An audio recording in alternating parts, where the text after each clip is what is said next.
Alors ce soir, c'est la fameuse soirée d'Halloween. Il y a quelques jours, je vous avais présenté 13 films pour frissonner ce soir en famille ou entre potes. Dans ma vidéo, je vous avais parlé du film d'horreur Les Intrus numéro 2. Naturellement, j'ai été le voir et je me suis dit, aujourd'hui même, je vais vous diffuser mon retour. Mais avant cela, n'oubliez pas, si vous n'êtes pas abonné, pensez à le faire et pensez à deux choses importantes. La petite cloche pour les notifs et les commentaires. Let's go! Alors tout d'abord, fiche technique de ce film. En France, il a le titre Les Intrus, chapitre numéro 2. Aux États-Unis, The Stranger, chapter 2. Ce film fait suite au film Les Intrus, chapitre 1, sorti en 2024. Et les deux films sont réalisés par Rainy Harlin.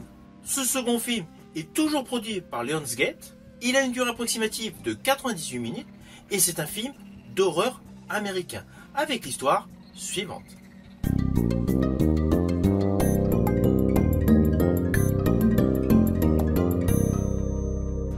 Alors je vais vous le faire de manière simplifiée car l'histoire est assez courte.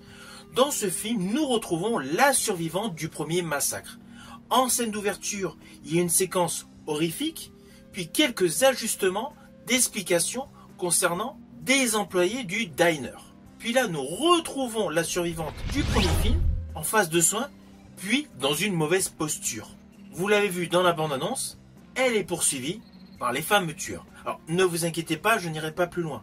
Car ce film, sous couvert d'une histoire assez simpliste, d'une histoire qu'on a vu maintenant étalée sur plusieurs opus, car n'oublions pas que le premier film, The Stranger, est sorti en 2008. Avant que Rainy Harlin décide de faire un remake en réalisant une trilogie, il y avait eu plusieurs opus. De ce fait, le thème principal de trois meurtriers qui ne disent pas un mot, enfin pratiquement aucun mot, qui poursuivent des inconnus pour les massacrer, ça devient classique.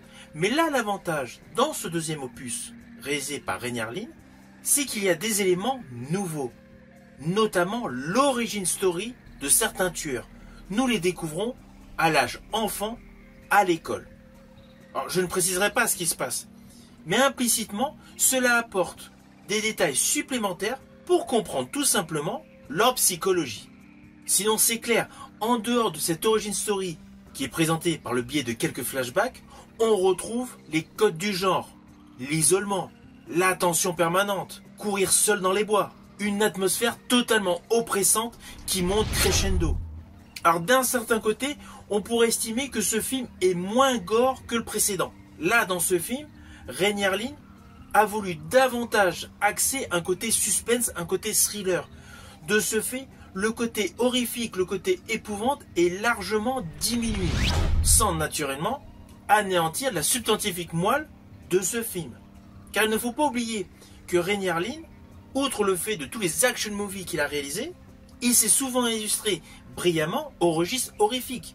Je pense notamment à Prison, sorti en 87, porté par Viggo Mortensen, à Freddy numéro 4 en 1988, à Deep Blue Sea en 99, une histoire de requin modifié génétiquement, en 2004, son film L'Exorciste The Beginning, le préquel de la célèbre saga L'Exorciste, en 2006, un petit film horrifique The Covenant, où nous découvrons une bande de jeunes aficionados de pouvoirs magiques assez sombres.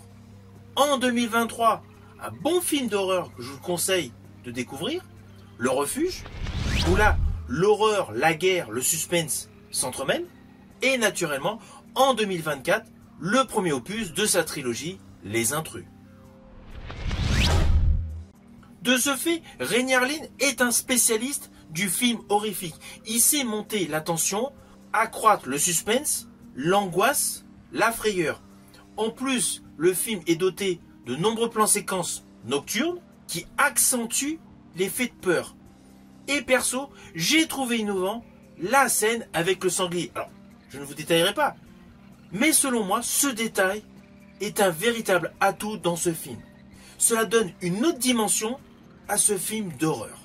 En fait, Rainy Harlin a voulu innover en ne restant pas uniquement dans un jeu de massacre classique.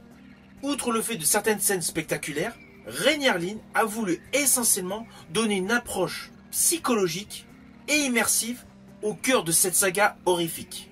Alors oui, par rapport aux précédents opus, il y a moins de victimes.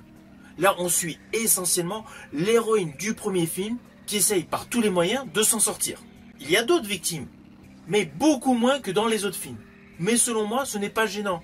Au contraire, cela donne beaucoup plus de consistance scénaristique à une trame qui se veut policière. Car in fine, ce n'est plus uniquement un film d'horreur classique de slasher, c'est devenu un véritable suspense horrifique. Selon moi, cela permet de gagner en qualité sur le plan scénaristique. Ah oui, pour la petite histoire, si vous voulez découvrir mon retour concernant le film Les Intrus chapitre 1, il est disponible dans ma playlist consacrée aux films d'horreur. C'était pour la petite histoire.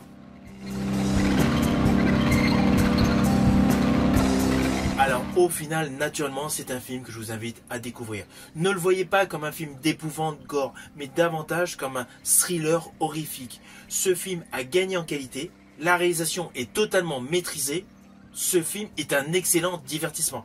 Ceci dit, n'oubliez pas, c'est le deuxième opus d'une trilogie, donc naturellement, à la fin, il y a le bandeau à suivre. N'hésitez surtout pas à me mettre en commentaire ce que vous avez pensé de ce film. Je vous dis à bientôt pour une prochaine vidéo.